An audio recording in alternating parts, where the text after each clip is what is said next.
Nome: Paulo Freire.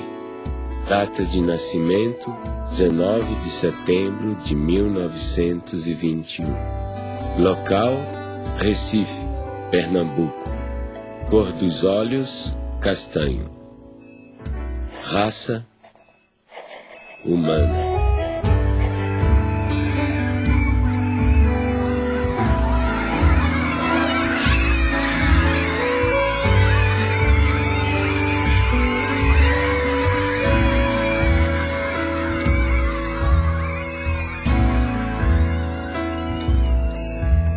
Meu primeiro mundo foi o quintal de casa, com suas mangueiras, cajueiros de fronde, quase ajoelhando-se no chão sombreado. Ali engatinhei, balbuciei, me pus de pé, andei, falei. Eu fazedor de coisas, eu pensante, eu falante. Durante muito tempo, muita gente pensou em mim ou falou em mim como se eu fosse um especialista em métodos e técnicas de alfabetização de adultos. Não é que eu ache que ser um especialista em alfabetização de adultos é uma coisa inferior. De jeito nenhum, eu acho uma coisa de uma importância enorme. Mas só que a minha preocupação desde o começo era um pouco mais gulosa do que essa. Quer dizer, o que eu buscava já naquela época, nos anos 50, era uma crítica à educação brasileira. Em Angicos, uma pequena cidade no sertão do Rio Grande do Norte, à beira da antiga estrada de ferro, começaram uma revolução. Sua primeira fase durou apenas 40 horas. O alvorecer de autêntica reforma de base que está repercutindo em todo o Brasil e que possivelmente logo envolverá o país inteiro.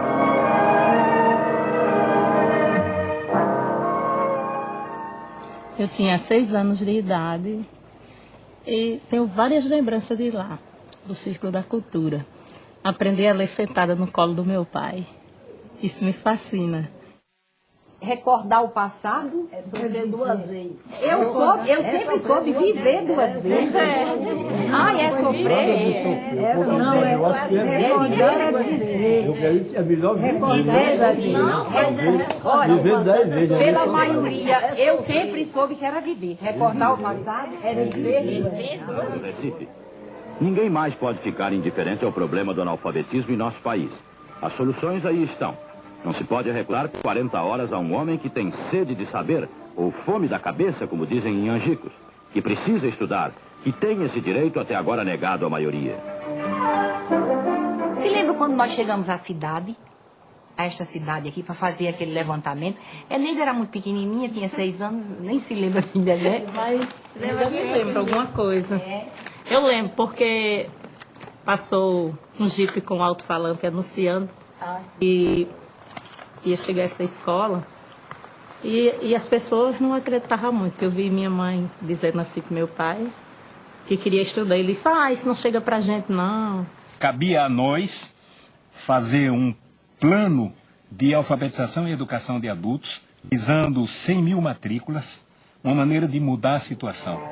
Nós fomos recrutados, participamos de um treinamento e a primeira providência nossa foi nós nos deslocamos para Angicos para fazermos o levantamento do universo vocabular. Então íamos de casa em casa e ao final selecionaram, ele selecionou em Recife as palavras geradoras. No conjunto delas estava contido justamente todos os fonemas da língua portuguesa. Começando do mais simples, por exemplo, em Angicos a primeira palavra geradora foi belota. Então você sabe, belota são 3 sílabas fáceis, mais fáceis, não é? E muito usadas. Então, a partir das palavras, quando nós vencemos todas as sílabas, aí começamos a formar as frases. Olha, a velocidade com que isso ocorre, na primeira aula de alfabetização, quando se vai escrever num caderno, a folha do caderno é insuficiente para escrever 3 sílabas. E o lápis fura a folha do caderno.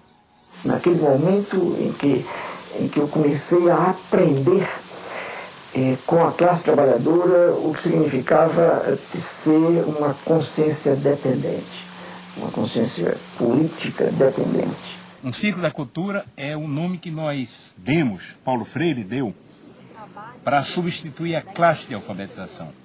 Porque na classe de alfabetização permanece aquele sentimento de A sobre B, ou seja, de um professor que dita, um professor que diz, que transmite uma educação bancária, entende? E alguém que recebe. Quando nós chegamos em casa às 10, 8 horas da noite, 7 horas da noite, os meninos estão endiabrados porque não comeram bem, estão sujos, não tem água para tomar banho. Os meninos estão com fome, chateados, cansados, aborrecidos e impertinentes, e nós não podemos deixar de dormir, porque no dia seguinte, às 4 horas da manhã, a fábrica apita para acordar o bairro inteiro. E aí dizia ele: agora, como é que o senhor vai querer que, com uma situação como essa, a gente tenha o diálogo que o senhor quer? E o morto, quer dizer, o homem fez naquela noite uma análise de classe que eu não tinha sido capaz de fazer. Noite após noite, 1 hora por dia, aula, que é o voto. Quem vende o voto não pode mais reclamar trabalho. Quem vende o voto é a massa. Povo vota com consciência. A política, né, na época, havia muita pressão, né, aos movimentos sociais, e nós estávamos em pleno trabalho de alfabetização em 64, quando houve o golpe. E quem estivesse naquela escola estudando, quando viesse, aí pegava aquele povo todinho e levava, prendia. Sim, aí todo mundo ficou com medo, né? Eu sei que papai chegou em casa e disse: olha, minha filha, mamãe, você ajuda que for de papel, ajunte papel, lápis, livro, e faça um foguinho, bota em cima e toca o foguinho tudinho. Desse mesmo jeito eu fiz. A mesma coisa eu fiz. Eu peguei todo o meu material, que eu tinha os slides, tinha tudo. Pena que eu tenho. Se lembra daquele projetor, que era um projetor a gás, que eu ficava até não sei que hora da noite bombando, e a lâmpada Coleman, tive que dar fim a tudo, porque eu enterrei no muro da minha casa. Tenho a convicção de que o Brasil seria outro hoje se essa atividade não tivesse sido interrompida brutalmente, pelas razões que foi, ou seja, para inviabilizar exatamente a emergência desses que o projeto político pretendia e conseguiu que continuassem como excluídos. O objetivo foi esse, não foi outro. Não era nada pessoal contra Paulo Freire, contra mim, contra quem participou dessa atividade.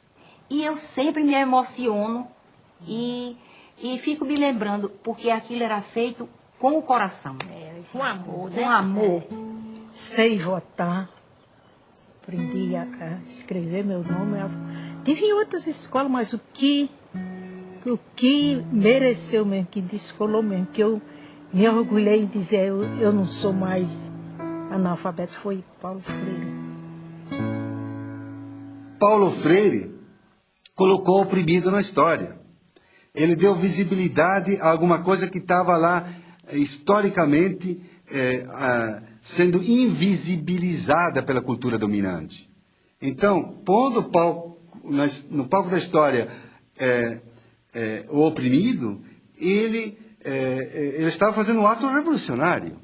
A concepção antropológica de Paulo Freire é muito simples. Primeiro, você é um ser curioso. Então, a curiosidade é uma categoria fundamental, principal. Segundo, você é um ser inacabado, incompleto, inconcluso. Portanto, você precisa do outro. Né? E terceiro, né, se você nasceu como um ser de ligação, conectivo com o mundo, e você comparte com o outro, né, compartilha com o outro o mundo, né, esse mundo está em transformação. Portanto, a antropologia de Paulo Freire está baseada na ideia de que o ser humano está em constante evolução e constante transformação. Primeiro, se nós somos um ser curioso, a primeira coisa que vamos fazer é ler o mundo. Então, a leitura do mundo é um princípio fundamental da teoria de conhecimento de Paulo Freire. A segunda é a tematização. Pegar aquelas palavras geradoras, aqueles princípios geradores, aquilo que o povo conhece, no caso do método de alfabetização, né? Aquilo que o alfabetizando conhece, e descobrir o que significa. E a terceira é a problematização. Você vê, a problematização é o momento culminante do método freiriano. Então, por isso que Paulo dizia, não quero saber de ser conhecido apenas como alguém que inventou o método, porque exatamente o seu método está ligado à sua teoria do conhecimento e à sua antropologia. Professoras, professores, alunos e alunas, boa tarde. E nós já estamos em nosso horário de começarmos o nosso turno vespertino. Nós teremos as nossas atividades na Sala do Lego, na biblioteca, atividades de agricultura, e com certeza será mais uma tarde de uma construção da nossa aprendizagem. Então, assim, ao iniciarmos a escola, fizemos a proposta aos servidores, aos trabalhadores da educação aqui. Vamos estudar Paulo Freire, vamos compreender a sua proposta de educação, essa perspectiva de humanização, de libertação, de conscientização. Então, assim, a escola não existia e depois veio Paulo Freire. Paulo Freire existia antes em nosso coração, como uma proposta de vida. E, assim, a proposta conosco, depois surgiu um espaço concreto para vivermos a prática dessa teoria. A gente tentando e era difícil mesmo. Como pegar um aluno que vem da roça, passa 2 meses em casa, 1 mês só aqui e fazer esse menino, né? Aí o jeito foi o quê? Mergulhar nas leituras e aprender com esses teóricos, né? E a base da gente foi Paulo Freire pelo fato de ser uma coisa mais próxima da gente.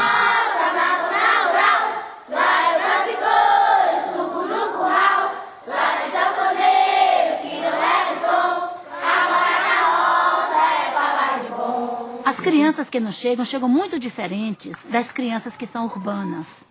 Naturalmente, quando elas chegam, elas não conhecem o vaso sanitário, que para a gente é um valor, e isso ainda me emociona. Saber que muitas das nossas crianças tiveram que usar muito tempo o quintal da escola, porque não sabiam usar um vaso sanitário. Então elas chegam aqui, às vezes, com um comportamento muito agressivo, né? Às vezes nós temos crianças aqui trazidas pelo Conselho Tutelar, crianças que a gente não conseguia chegar junto, tocar, porque elas resistiam. E hoje a gente vê, assim, transformação mesmo na vida deles, né? Hoje são crianças que sentam no colo, se a gente senta, eles vêm, chegam, sentam no colo. Crianças que a gente teve grande dificuldade para chegar junto. Ficou nervosa?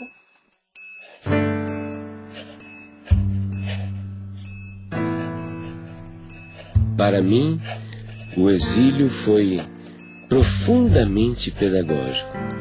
Quando exilado, tomei distância do Brasil, comecei a compreendê-lo melhor. O exílio, rapaz, o exílio me deu muito.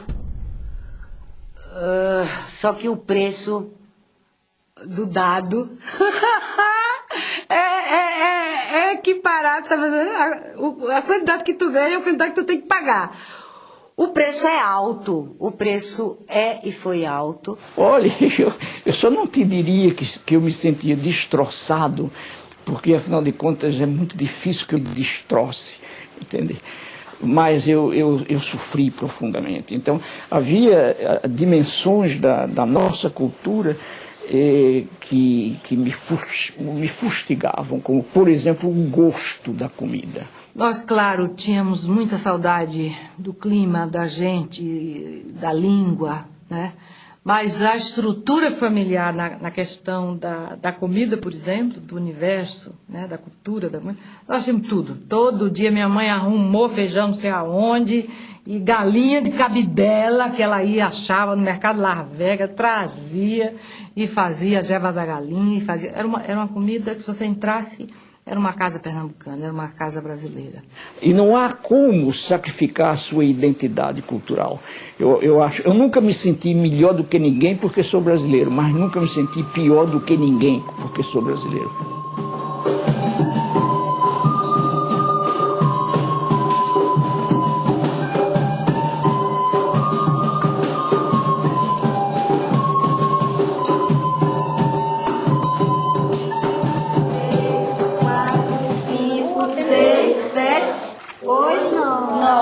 A resposta vai ser o quê? Rede resposta. Quantas gudes ele dividiu? 9. sobrou 9 goodies para cada colega. 9 goodies. Isso aqui é uma ferramenta chamada sacho.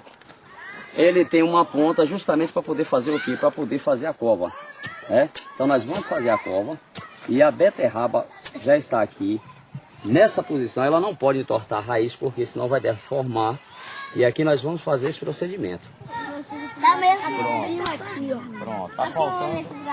Coloque aí no local, um pouquinho mais, ó. A raiz ficou um pouco baixa. Ao retornarem para casa, eles levam daqui da escola algumas sementes. Cenoura, beterraba, das hortaliças que eles já cultivam aqui.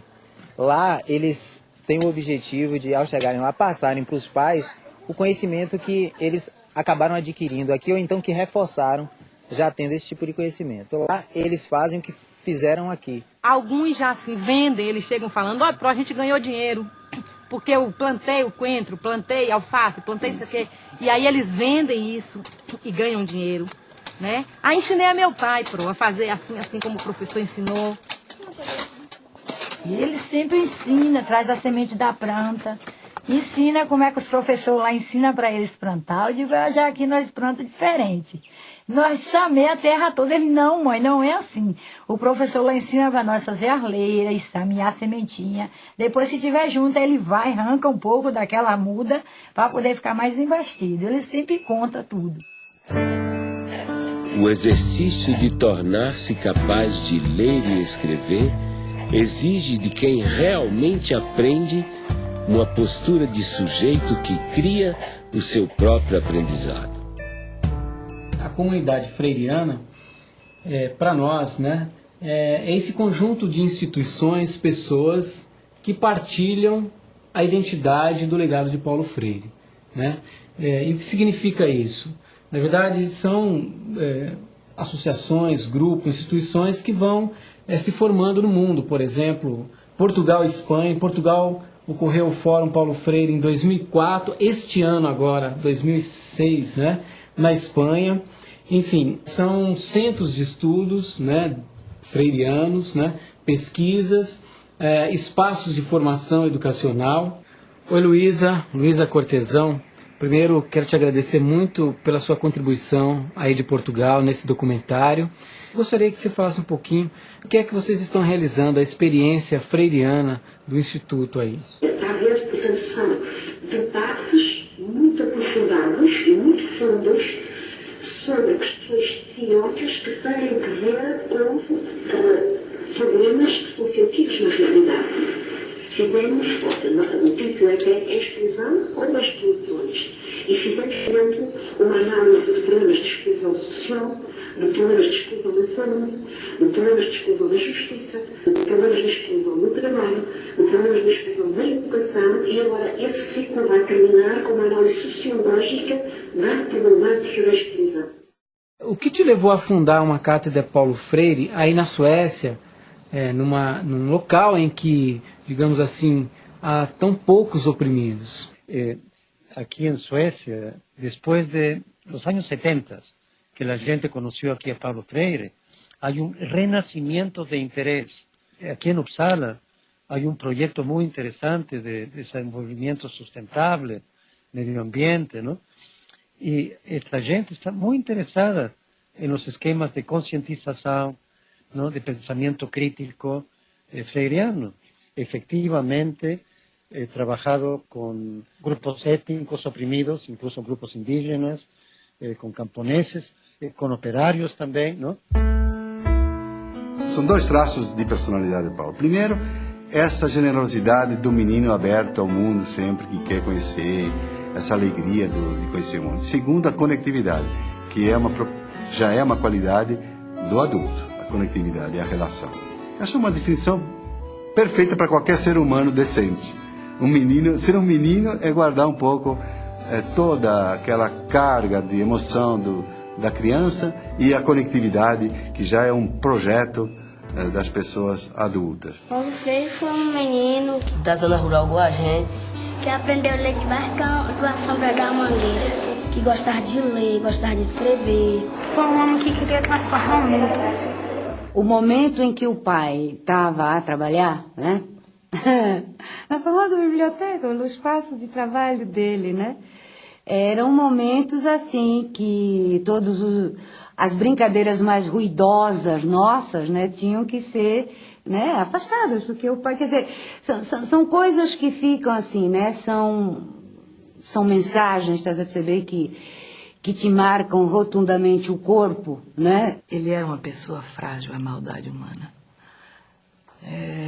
E minha mãe sustentava a reversão disso no sentido: acorda, Paulo! O que você está pensando da vida, Paulo? Que é isso? O mundo é isso mesmo, Paulo? O paizinho nunca foi assim um pai no sentido de um pai físico muito constante. Não foi, isso não tem problema nenhum, digo isso mesmo, porque assim eu o percebia. Mas, no entanto, estás a ver, quando o desgraçado estava presente, mas ele estava presente com interesa, que, putz, imagina, era amplamente suficiente. Um homem extremamente humano, né? Extremamente bondoso, mas que também sabia ser muito duro quando era necessário com as pessoas, né? Quer dizer, ele tem uma frase dele que diz assim: se alguém quiser me insultar, que me chame de santinho. No campo pedagógico é muito mais atual Paulo Freire, porque a Unesco, por exemplo, colocou os 4 pilares da educação do futuro, né? Aprender a aprender, aprender a conviver, aprender a fazer e aprender a ser. São esses 4 pilares. Isso está dentro da teoria do Paulo Freire. Só que Paulo Freire acrescentaria um 5º, aprender por quê, contra quem, a favor de quem. Ele politizaria muito mais esses 4 princípios, 4 pilares da educação do futuro, evidentemente. Ele sempre coloca a questão do porquê. Vocês sabem o seguinte, que o computador ele é feito de partes. Nosso trabalho aqui parte da realidade desses educandos que vêm da zona rural, né? A gente procura estar trabalhando com tudo que é próprio do cotidiano deles, mas a gente não permanece, né, nessa realidade. A gente começa a trabalhar justamente inserindo a internet, a informática, né, nessa vivência dele aqui, para que ele transforme essa vida. E abrindo possibilidades novas para eles, né? São 600 crianças divididas em 3 grupos. 3 grupos de 200. Enquanto nós temos conosco 200 crianças imersas numa educação formal, nós temos 400 crianças em suas casas, sendo visitadas pela equipe itinerante. Então, lá na roça, a equipe itinerante corrige atividades, dá orientações, trabalha com a questão da agricultura, que já é trabalhada aqui, mas fortalecida em casa, porque as crianças ensinam também aos seus familiares, e a equipe itinerante faz uma avaliação desse trabalho, assim, que a escola orienta para o aluno executar em sua casa. 2 mais 5. 7. 4 mais 1. 5. Então a senhora tem que dedicar, assim, dar um tempo para ela, para que ela possa estudar. Porque a gente sabe que ela ajuda a senhora na lavoura, sim, mas ela tem que ter, assim, um tempo disponível todo dia para fazer a atividade dela. Tem pais que dizem assim, que 2 meses em casa, eles ainda dizem assim: professora, não deu tempo para os filhos fazer atividades. Porque às vezes eles tiram os filhos das atividades que levam para casa para pôr na mão de obra. Porque tem que ajudar.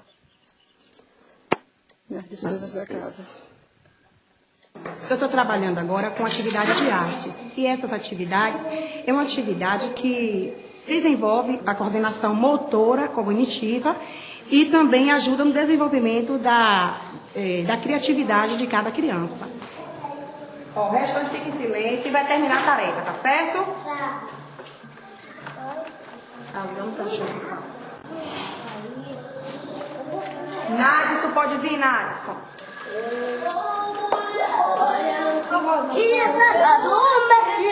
Ordinário vai,